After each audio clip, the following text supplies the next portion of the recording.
6.2 में ही हम कंटिन्यू कर रहे हैं और क्वेश्चन नंबर 14 को टेकअप करते हैं। क्वेश्चन ये कह रहा है इंसर्ट 5 नंबर्स बिटवीन 8 एंड 26, यानी 8 और 26 के बीच में मुझे 5 नंबर इंसर्ट करने हैं। तो नंबर मैंने मान लिया A1, A2, A3, A4 और A5, ये 5 नंबर हैं। और ये जो अब हमारे पास बनी ये सारी की सारी एक सीक्वेंस जो बनी, दिस इज़ AP, ये AP में है। तो मुझे ये पांचों नंबर फाइंड आउट करने हैं। ऑब्जेक्टिव मेरा क्वेश्चन का ये है। तो अगर ये AP है तो हम ये बोल सकते हैं कि ये मेरा फर्स्ट टर्म है। तो फर्स्ट टर्म मेरा क्या है 8, और ये कौन सा टर्म है, ये लास्ट टर्म। लास्ट टर्म मतलब काउंटिंग अगर करें तो first, second, third, fourth, fifth, sixth और सेवेंथ। तो ये हो गया सेवेंथ टर्म विच इज़ 26। अब मैं अगर A7 का फॉर्मूला लगाऊं इसमें, तो which is A + 6D equals to 26। इसमें A का वैल्यू डाल लेते हैं 8, तो D हमारा यहाँ से निकल जाएगा 26। 8 को राइट साइड पे ले जाते हैं तो 6D कितना हो गया 26 minus 8 and this is 18, 6D। तो D कितना निकला, D इज़ 3। तो D आ गया। तो A1 कैसे आएगा, A1 is basically second term. तो सेकंड टर्म कैसे आएगी, जब फर्स्ट टर्म में मैं कॉमन डिफरेंस ऐड करूँगा तो सेकंड टर्म मिल जाएगा। तो A1 मेरा क्या हुआ, A1 will be 8 plus common difference 3, that is 11। और A2 क्या होगा, अब 11 में फिर 3 ऐड कर दो, इस टर्म में फिर कॉमन डिफरेंस ऐड कर दो तो अगली टर्म आ जाएगी 14। A3 क्या होगा, फिर अब 14 में फिर से 3 ऐड कर लो तो next term is 17। And A4 क्या होगा, 17 में आप 3 ऐड कर लो, इट इज़ 20। फिर A5 विल बी 20 में 3 ऐड कर लो, दैट इज़ 23। तो यही मुझे क्वेश्चन में निकालना था, 5 टर्म्स। तो they all are in AP। इसके बाद आ जाओ क्वेश्चन नंबर 15। 15th क्वेश्चन में ये जो हमें दे रखा है, ये कह रहा है is arithmetic mean between A and B। दो नंबर्स हैं A एंड B, उनका अर्थमेटिक मीन ये है। तो इसका मतलब क्या हुआ, इसका मतलब ये हुआ कि दो नंबर का अर्थमेटिक मीन हमें मालूम है उन दोनों नंबर का सम अपॉन नंबर ऑफ टर्म्स। जब भी हम मीन निकालते हैं, मीन क्या होता है, sum of all observations divided by number of observations.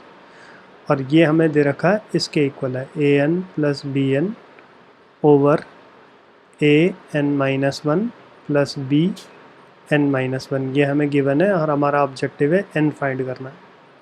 तो अब इस इक्वेशन में हम क्रॉस मल्टीप्लाई कर दें अगर, तो इक्वेशन इस तरह से बन जाएगी A + B लेफ़्ट साइड पे और A की पावर n-1, B की पावर n-1, और राइट साइड पे हो जाएगा 2A की पावर n + B की पावर n, ऐसे हो जाएगा। तो अब इसको हम मल्टीप्लाई करें, पूरा ब्रैकेट ओपन करेंगे तो दिस इंटू दिस करने से A की पावर n हो जाएगा, और इसको जब इससे इंटू करेंगे तो ये बन जाएगा A B की पावर n-1। एंड लाइकवाइज इसको इससे मल्टीप्लाई करेंगे तो हो जाएगा B A की पावर n-1, एंड इस टर्म को जब इससे इंटू करेंगे तो हो जाएगा B की पावर n, क्योंकि जब मल्टीप्लाई हो रहा है तो पावर ऐड हो जाएगी। B की पावर यहाँ पर 1 है, यहाँ पर B की पावर n-1 है, तो मल्टीप्लाई करेंगे तो क्या होगा 1 + n-1, दोनों की पावर ऐड होने से 1 से 1 कट गया, n बच गया। तो यानी क्या बच गया, B की पावर n बच गया। और राइट साइड पे हो गया 2A⁴n 2B⁴n, लाइक दिस। अब क्या करते हैं हम, इसमें से A की पावर n और B की पावर n को हम अगर राइट साइड पे ले जाएं तो इक्वेशन कुछ ऐसे बन गई, B A की पावर n, ये दो टर्म लेफ़्ट साइड पे रह गई, 2A⁴n - A⁴n + 2B⁴n - B⁴n। तो ये क्या हो गया, this is a raise to the power n plus b raise to the power n, और ये मेरा LHS है। ठीक है जी, b a की पावर n माइनस 1। अब यहाँ पर इस टर्म को इधर ले आते हैं और इस टर्म को हम राइट साइड पे ले जाते हैं, मतलब a की पावर n वाली टर्म एक तरफ, a की power n minus 1 b plus plus नहीं माइनस, हो जाएगा minus a raise to the power n, और ऐसे ही b की power n minus a b की पावर n माइनस 1, ऐसे लिख लिया। तो अब इससे क्या होगा, इसको फर्दर हम इस तरह से लिख सकते हैं, a की पावर n माइनस 1 इंटू ए, क्योंकि मल्टीप्लाई होगा तो a की पावर n बन जाएगा। ये दोनों को अगर हम सॉल्व करेंगे तो पावर ऐड होने से फिर से हम यहाँ पर पहुँच जाएंगे। ऐसे ही इसको हमने ब्रेक कर लिया, b इंटू बी की power n minus 1 like this. ऐसा इसलिए किया ताकि यहाँ से ये कॉमन आ जाए, बच क्या जाएगा b माइनस ए, और यहाँ से भी हमारा ये कॉमन आ गया तो बच क्या गया b माइनस ए। तो b माइनस ए मेरा दोनों तरफ से कट गया, ये वाली टर्म इससे कट गई, तो जो बच गया उसको अगर हम लिखें तो it is a raise to the power n minus 1 equals to b raise to the power n minus 1।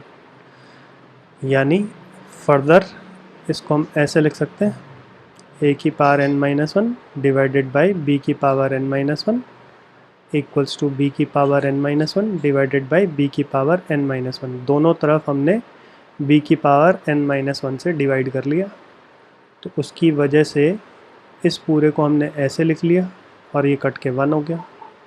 और 1 का मतलब क्या हुआ, 1 का मतलब होता है anything raise to the power 0। तो अब यहाँ से कंपेयर करेंगे, दोनों का बेस सेम है तो पावर को हम इक्वेट कर सकते हैं। तो n मेरा यहाँ से निकल के क्या आ गया, 1 आ गया। यही मेरा ऑब्जेक्टिव था क्वेश्चन में कि n क्या होगा। ठीक है, इसके बाद आ जाओ क्वेश्चन नंबर 16 में। 16 में ये कह रहा है बिटवीन 1 एंड 31, एक नंबर 1 है और एक नंबर 31 है, इनके बीच में हमने m नंबर्स इंसर्ट करें। m नंबर्स यानी a1 a2 a3 so on, कहाँ तक टोटल, ये हमारी m टर्म्स हैं जो हमने इंसर्ट करी। तो फिर ये पूरा का पूरा क्या है, दिस इज़ AP।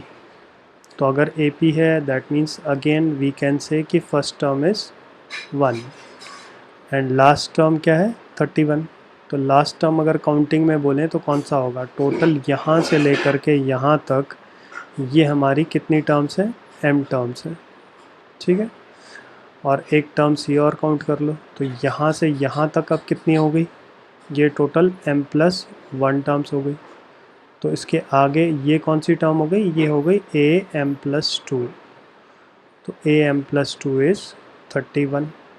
तो इसका फॉर्मूला लगाएंगे तो a plus m plus 2 minus 1 d will be equal to 31। तो a का वैल्यू हमें मालूम है 1 है, तो ये क्या रह गया m plus 1 d equals to 31। तो यहाँ से d अगर निकालें तो पहले 1 उधर जाएगा, तो 31 में से 1 माइनस करेंगे that is 30 divided by m plus 1, ये मेरा d आया।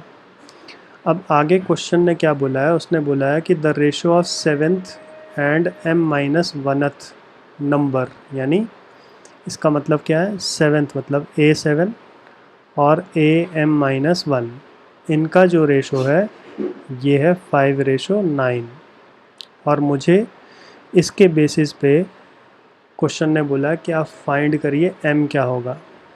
अब इसको समझो, जैसे हम a7 बोल रहे हैं, तो जैसे यहाँ पर हमने बोला दिस इज़ a1, तो a1 का मतलब capital A1 is second term, capital A2 क्या है, थर्ड टर्म, तो कैपिटल A7 का मतलब दिस इज़ 8th टर्म। और कैपिटल am माइनस 1 यानी जब ये 7 है तो ये 8th टर्म है, तो ये जब m माइनस 1 है तो ये mth टर्म हो गया। ठीक है, ये क्वेश्चन ने दिया हुआ है। अब एट्थ टर्म का अगर AP में फॉर्मूला लगाएंगे तो it is a plus 7d। और mth टर्म का AP में फॉर्मूला लगाएंगे तो A प्लस m-1d ऐसे हो गया 5/9। A का वैल्यू हमें पता है 1 है, तो A की जगह हमने 1 डाल लिया, और D अभी हमने कैलकुलेट किया है, ये है, तो D इज़ 30/m+1।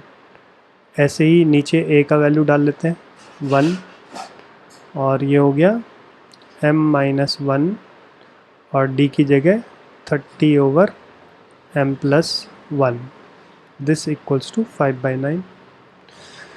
तो इसको अगर हम एलसीएम लेके सॉल्व करेंगे तो क्या मिलेगा, यहाँ पर एलसीएम लिया, ये हो गया m+1 प्लस 7 × 30 विच इज़ 210, ठीक है, डिवाइडेड बाई m+1, और नीचे आ जाएगा, फिर से एलसीएम लिया तो m+1 प्लस 30m माइनस 30 ऐसे हो गया, डिवाइडेड बाई m+1। तो अब m+1 आपस में कैंसिल आउट हो जाएंगे, तो ये टर्म मेरी कट गई ऊपर और नीचे वाली। तो जो बच गया उसको अगर हम लिखें तो हमारे पास क्या बच गया, m+211 और नीचे हो गया 31m और -29 ऐसे हो गया, इक्वल्स टू 5/9। तो अब क्रॉस मल्टीप्लाई करके आप m निकाल लो, तो ये क्या हो गया, ये हो गया 9m plus 9 × 211 equals to 31m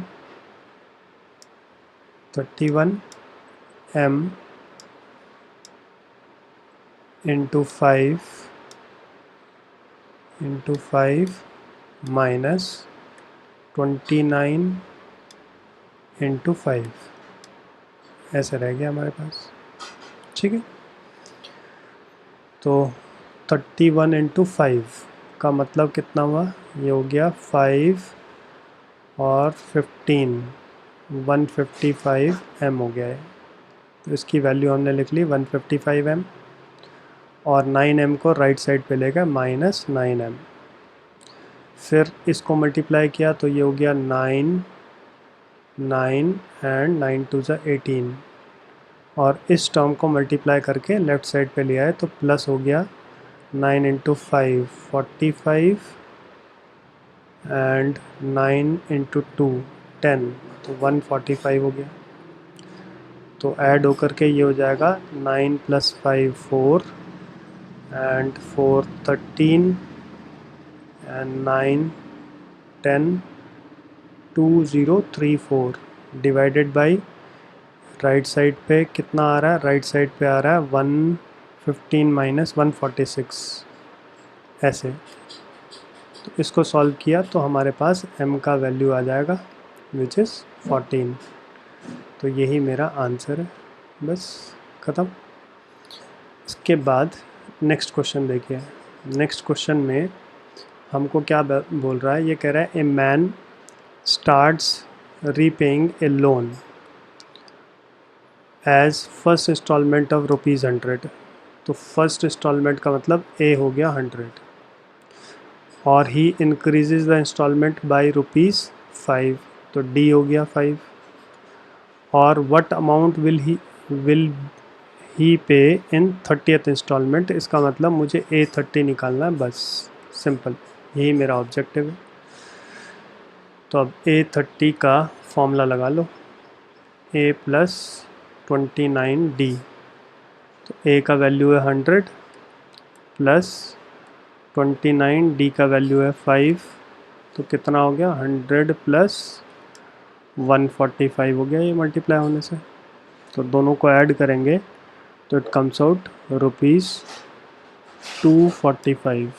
तो 30th amount in 30th installment will be ₹245। बस यही मेरा आंसर है।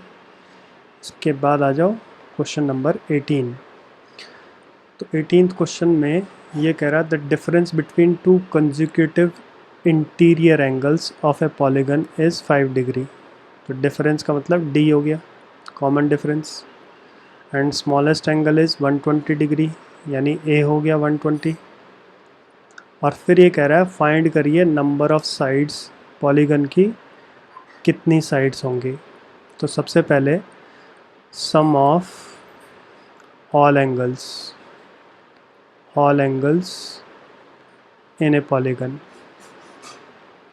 पॉलीगन वो क्या होगा, जब हम सारे एंगल्स की सम की बात कर रहे हैं, यानी we are talking about SN। तो SN क्या होगा, n/2 2a plus n-1 d, ये होगा SN। यानी कि n/2 a हमें पता है 120 है, तो 120 इंटू 2 का मतलब हो गया 240 प्लस n-1 और d हमारा कितना 5। तो इसको सॉल्व करेंगे तो ये आ गया n/2 240 माइनस 5, तो 235 हो गया प्लस 5n। इसके अलावा किसी भी पॉलीगन में सम of all angles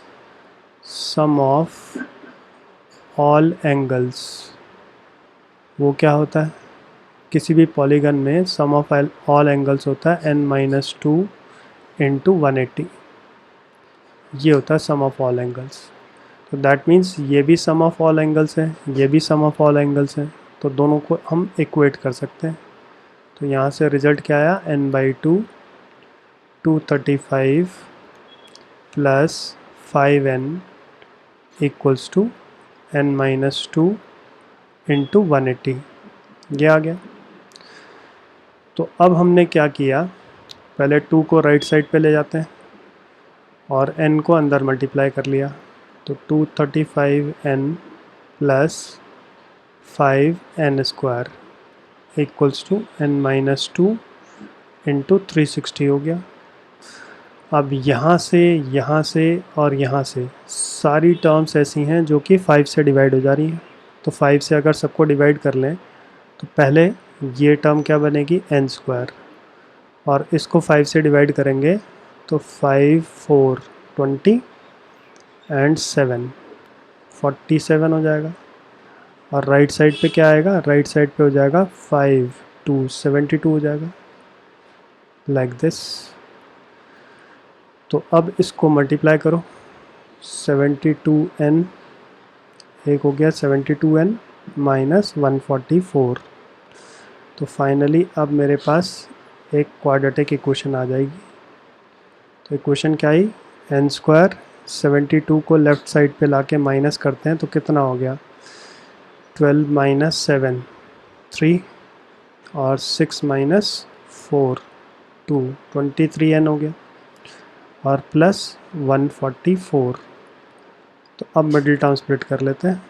middle term क्या हो रहा है, ये हो जाएगा 16 और 9, ये हो गया n-16 एंड n-9 नहीं 7, 16 और 7 भी चेक कर लेते हैं। प्रोडक्ट हमारा 144 आना चाहिए।